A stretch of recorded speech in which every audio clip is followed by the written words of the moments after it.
Lezzetin Mutfağı'ndan hepinize merhaba, ben Başak. Bugün sizlerle birlikte ıslak kek yapıyoruz. Islak kekimizi yapmaya sosundan başlıyoruz. Sos için malzemelerimiz: yarım su bardağı sıvı yağ, 2 yemek kaşığı kakao, 1 su bardağından biraz az şeker, 500 ml süt.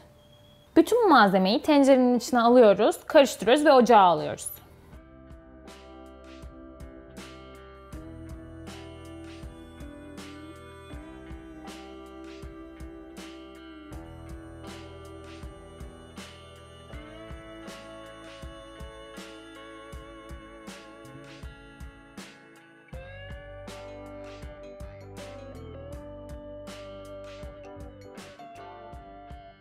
Sosumuz hazır. Sosu soğumaya bırakıyoruz. Bu sırada kek hamurumuzu yapmaya başlıyoruz. Kek hamuru için malzemelerimiz: 3 adet yumurta, 3 yemek kaşığı kakao, 10 gram kabartma tozu, 5 gram şekerli vanilin, 1 su bardağı sıvı yağ, 1 su bardağı süt, 2 su bardağı un ve 1 su bardağı şeker.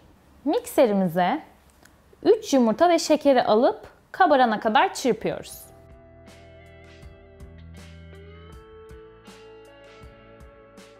Şeker ve yumurta bu kıvama gelince içerisine sıvı malzemelerimizi ekliyoruz. Süt ve sıvı yağı yavaş yavaş ekleyerek çırpmaya devam ediyoruz.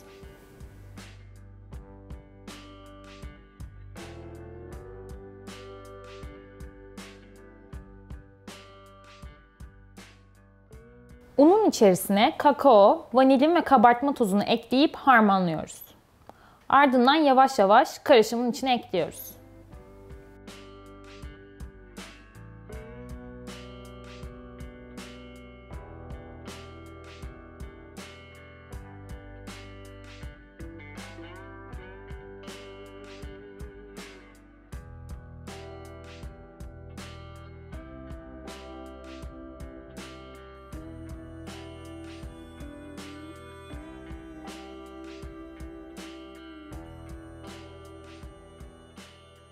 Un ekledikten sonra uzun süre çırpmamaya özen gösterin. Ardından bir spatula yardımıyla kek karışımını karıştırın.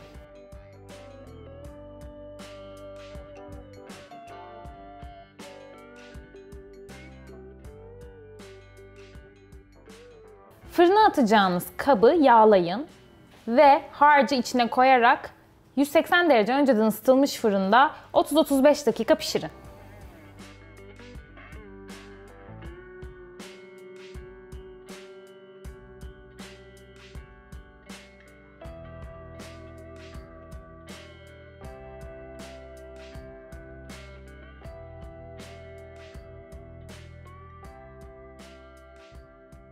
Bizim kekimiz 30-35 dakika pişti. Bu süre fırınınızın gücüne göre değişebilir. Şimdi keki 5 dakika dinlendiriyoruz. Ardından hazırladığımız sosla birleştireceğiz. Sosu dökmeden önce çatalla ya da bir kürdan yardımıyla kekin üzerinde delikler açın ve keki servis etmek istediğiniz porsiyonlarda dilimleyin.